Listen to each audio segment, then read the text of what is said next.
And that is Arkansas football to a T. There's no explanation for it. There's no way to kind of construe your thoughts around it. That is just what Arkansas football is underneath Sam Pittman. Finding a way to jump out to an early lead, looking like the more prominent team, feeling like things are trending in the right direction, only to have your feet dragged from underneath you and carried behind the pig wagon, behind the trail truck, all the way until the inevitable hits that a loss is brewing. Because that's what we saw. 32-31 final score. Memphis stays undefeated and prevails itself now into the conversation as a G5 threat to go to the college football playoff. And Arkansas, where do you go from here? What is the actual next course of action? Let's break it all down. It is Cole Thompson. Make sure that you like the video, hit the ring notification, and make sure that also you subscribe to the channel because we do live streams, especially when things like this go south for everyone out in Fayetteville. Make sure that you comment below your thoughts on today's game, which honestly, what really are your thoughts? Make sure that also you're following us on the social channels, TikTok, Facebook, Instagram, Twitter at SEC Unfiltered. Follow me at Mr. Cole Thompson. Check out all of our great work found at secunfiltered.com. And as always, we're proudly brought to you by our friends over at FANDUEL. Go visit FANDUEL.com/SECU. Get started with $300 in bonus bets when you win your first $5 bet. It could be on anything, like when Sam Pittman is going to be fired. What game is the moment that things finally seem like it's not so bleak anymore out at Razorback Stadium? Can an upset occur? All those things, whatever you want. Just go on over to FanDuel.com/SECU. Get started with $300 in bonus bets today. I don't know where to begin. I genuinely don't. I was writing down notes. I was getting prepared. And we're going into halftime, and I'm watching as Ryan Silverfield's squad does not settle for the field goal. They decide we're going to put full throttle, knowing we get the ball to start the second half, keep our foot on the gas pedal, and punch it into the end zone. And it was at that moment when watching as yet another explosive play, gotta have touchdown occurs. Brendan Lewis makes sure that he connects with his receiver for a 30-plus yard gain. A part of me went, there's no way that we're going to see it again. Like, there's no way we're going to see an ill-advised team, somebody who certainly on the paper scale is inferior to the opponent that currently is on our television screens. There's no way they're going to come back. I get it. It's on the road. I get it. It's in their backyard, but this is Arkansas. It's by Petrino. They went out and they got some good receivers. They have a solid run game. The quarterback is actually playing pretty well. He took a shot downfield for an interception, but he won't make that mistake again. And I should have known better. I should have known that this is Arkansas. This is Sam Pittman's football. This is the version that people have been wondering and pondering. Is it going to end up finally being enough for everybody to say, we have got to make change at Fayetteville? And ultimately, lo and behold, we saw it again. What happened last year in Oklahoma State, Stillwater? Oh, it was a 21-10 lead. You felt pretty confident about where you were. They were going up against a quarterback that was thrown to the wayside by his former school. And they proceed to then go figure things out in the fourth quarter, taking a double overtime, and you lose the football game to a team that is on the verge of firing its head coach because of since that victory, we have not seen Oklahoma State get back on the wagon. Not even remotely close. So what did we see in this game? Well, it was a G5 team, a very good G5 team that we got to give credit where credit's due because they do have a solid defense, and the explosive plays from the wide receivers were very well on display today. But they did have a quarterback that did bounce around from college football team to college football team, played at Colorado, didn't work out there, played at Nevada, didn't work out there. Kind of has to go in and replace a really good player in Seth Hennigan that does not get a lot of respect in the world of college football, and figures things out enough with the explosive plays in the second half, capitalizing on short field advantages, looking at the defensive personnel that is on the other sideline in favor of Arkansas and taking his shots. And then slowly, now we got ourselves a game. But you get a field goal and you get another type of score and you feel, okay, well, you know what? We can't possibly find a way to mess this up again. You know, we learned from our mistakes a week ago. Not going to have a big fumble like at the right time in the fourth quarter, right?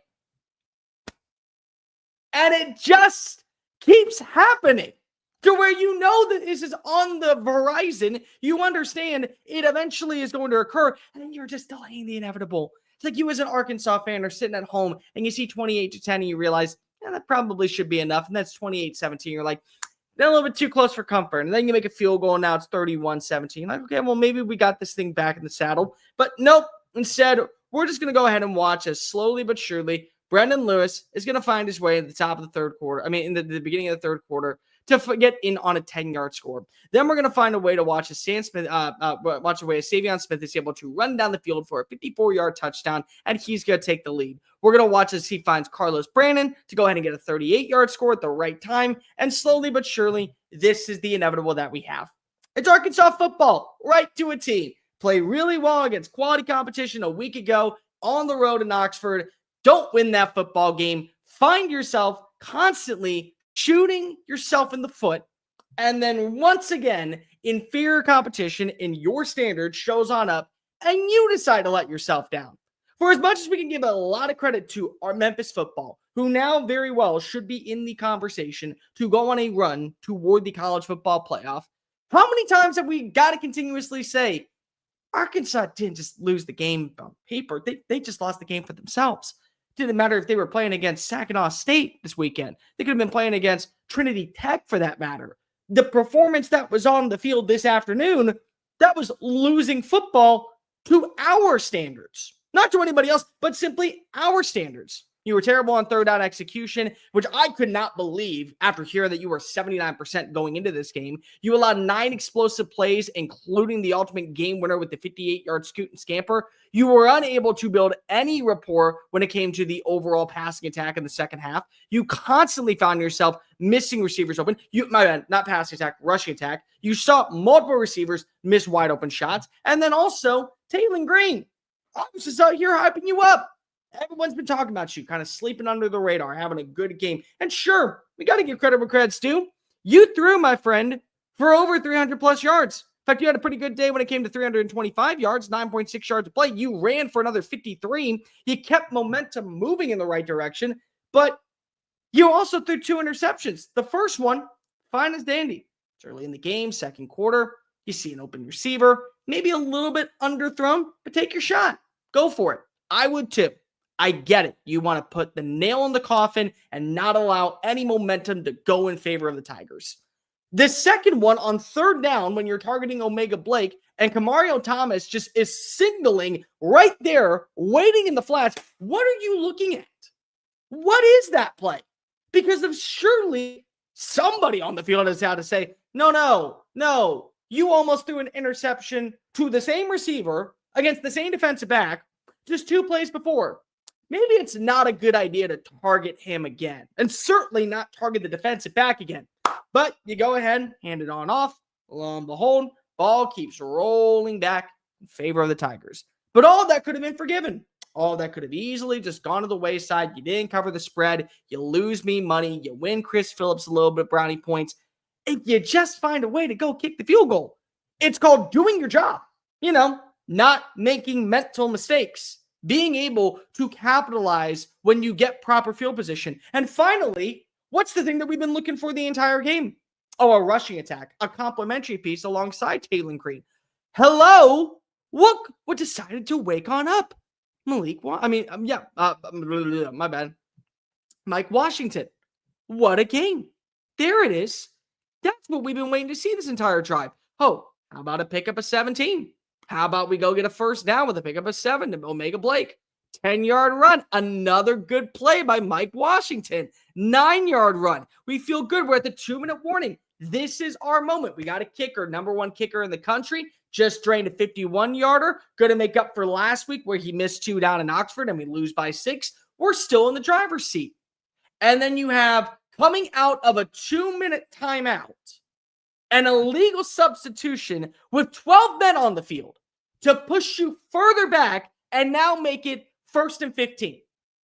And then the granddaddy of them all, like you couldn't help yourself and it had to happen a second week, a self-inflicting wound with the turnover at the worst time possible on a punt down that gives the ball back to Memphis. And almost still, you're able to forgive yourself. Get a good stop. You use your last time out. They're going to have to punt. You trust Taylor Green. You trust this offense to maybe at least get you back in the field goal range. And the backup quarterback's it. Not even the starter. The backup quarterback, freshman, making his first start, making his first appearance. Arrington Maiden has to come on in for one play. Well, you got a good defensive line. The interior defensive line is one of the strengths of this team, right? as he somehow, some way, like as if voodoo magic itself just said, nope, got to make sure that Arkansas suffers a little bit more. Carried his legs past two 300-pound defensive tackles into positive territory for a first down to end the game. And that, my friends, is Arkansas football. You have it. You feel good. You know that it's coming. You feel like that this is where we're getting back on track. We're not going to have the self-inflicted wounds. And you do.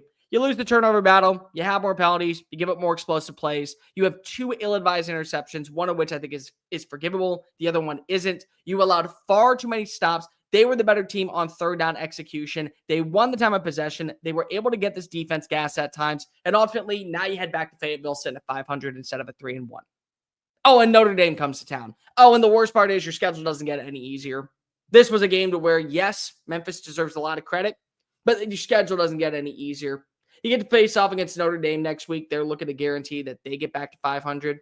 Then you get to go travel on the road to face off against Tennessee. They're up by 40-plus right now over UAB. Texas A&M looks like it finally has an offense that can pass the football. Auburn, depending on what they do today, is going to be really interesting. Mississippi State's no longer a slouch. Doesn't matter if you get to welcome them into your backyard or not. They finally have an offense. Texas, their defense is going to be able to slow down most teams. LSU will get a better gauge on who they're at the rest of the season. And Missouri. Missouri right now, they may be the most slept on team in America. So this was a game that you could have had. Could have easily used this as a catapulting moment to where you gain a little bit more traction, a little bit more buy-in for the culture. Show that when you're down, you're not out. But ultimately, Arkansas football does Arkansas football things. Shoots itself in the foot, gets into prime position, and just can't have nice things. Because that's Arkansas football for you right now. It is, whether you agree with me or not. It was so hard. It was beyond hard. And the most important thing that I have to say when it comes to this is if there is any light at the end of the tunnel, where are the Sam Pittman truthers? Because I need you to show yourself at this point. We all reach that breaking moment where you realize it's only going to get worse from here. And there are many of Arkansas fans that are saying right now, the worst thing for us would be to watch as our coach gets to 7 wins. And then somehow we end up keeping him for another year, delaying the inevitable, once again, losing to a common opponent that we probably should beat, getting a massive upset that usually shouldn't feel like an upset at the school. It should just be a normal, regular Saturday, and then proceeding to lose 4 of our last 5 games, go to like the Liberty Bowl or something like that, and finishing the year 7-6, 6-6. That's usually what most people say. That's like the worst thing possible. And you know what? That kind of is at this point. Because right now, when you look at what have been the faults of Arkansas, specifically the last 3 years, we can talk about the insufficient play from quarterbacks at wrong times. We could talk about the ungodly amount of explosive plays that are given up downfield. We could talk about the insufficient defensive pressures. They were unable to pressure Brendan Lewis all day. I mean, they had 3 sacks in the day against a G5 offensive line. Taylor Green was running for his life in the entire second half. I mean, that's really a big difference in this game, in my opinion. We can talk about all those things. But the same thing that we constantly have to bring up that I feel like is the all-errant thing that resolves around a Sam Pittman-led football team are the self-inflicted wounds.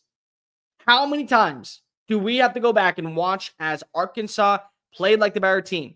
They finished with the more sufficient numbers. They played like they were destined to win. And the numbers would back that up. 500 total yards of offense, 9.8 yards a play, 325 passing yards. This feels like a team that should have been able to win. But the self-inflicting wounds are a stat that don't show up on the sheet at the end of the night. They're ones that you just have to live with, and they're scars that stick with you for years on end. It's another one.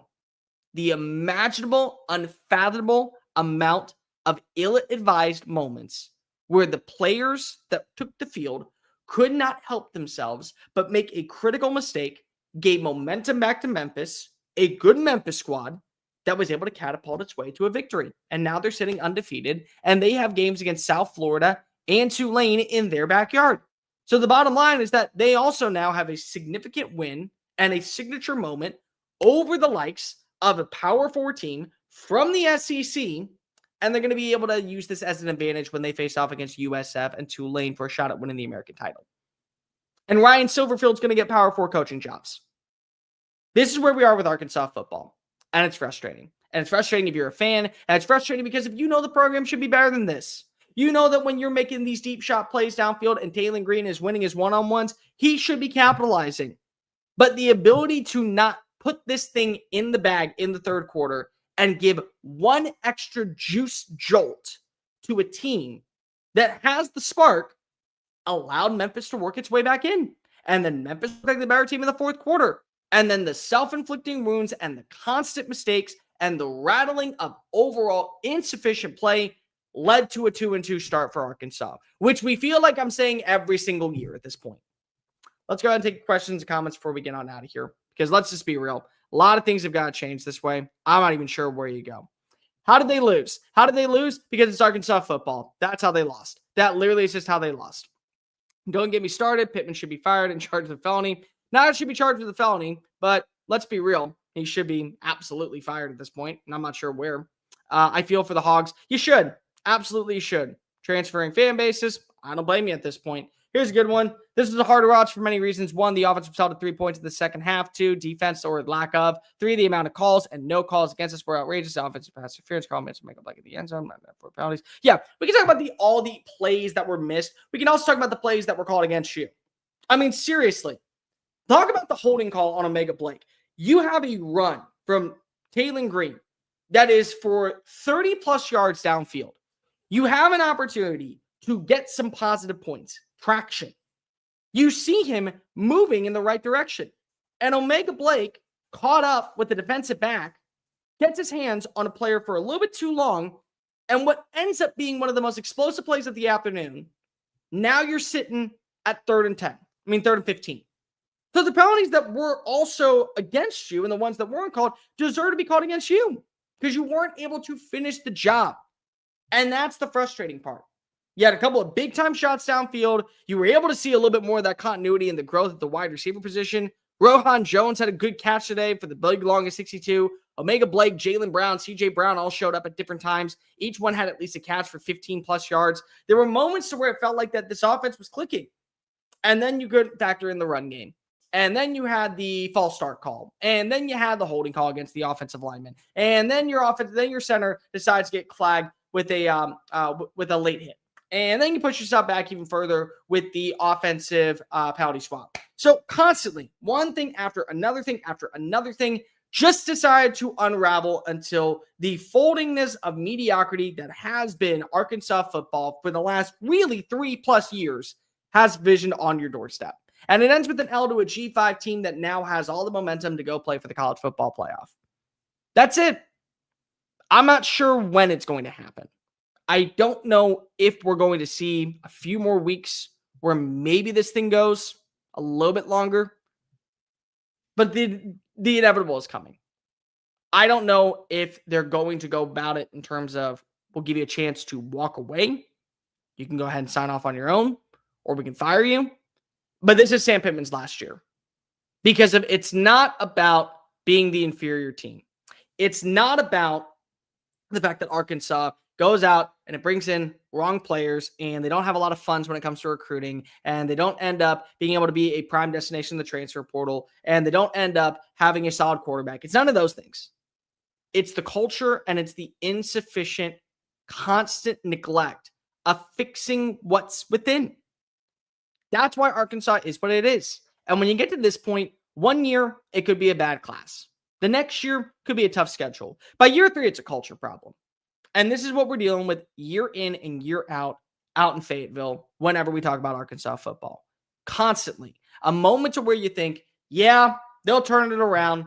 They'll be able to go play on the road against a G5 quality opponent and show up. But no, instead, we're going to have 2 ill-advised turnovers inside the red zone, one of which was a blatant stare-down pick, and the other one was a fumble that would have set up the game-winning field goal. And instead, we're just going to continue to run through the motions like we always do. And that's Arkansas for you. It's frustrating. If you're an Arkansas fan, I feel for you. I don't know what direction you go in for the next head coach, but I'll tell you what. The only light at the end of the tunnel is that this is probably Pittman's last season. It does not feel pretty. You have a quarterback that can absolutely lead teams to a college football playoff berth, and he has no help defensively. And then when you give him a little bit of praise, guess what happens? He shoots himself right in the foot with a terrible, terrible time interception. And that's Arkansas. Simply it. I wish I had more to say. I do. But until we see actually the athletic department start caring about Arkansas football, I don't know why many of you would. It's abundantly clear the way that they are built right now. They're content with mediocrity. And that's not fair to you. That's not fair to the players. That's not fair to anybody who decides to bleed the crimson and white or the red and white or whatever color of shade of red that you have. It's not fair. And ultimately, something's got to change. But who knows when it will?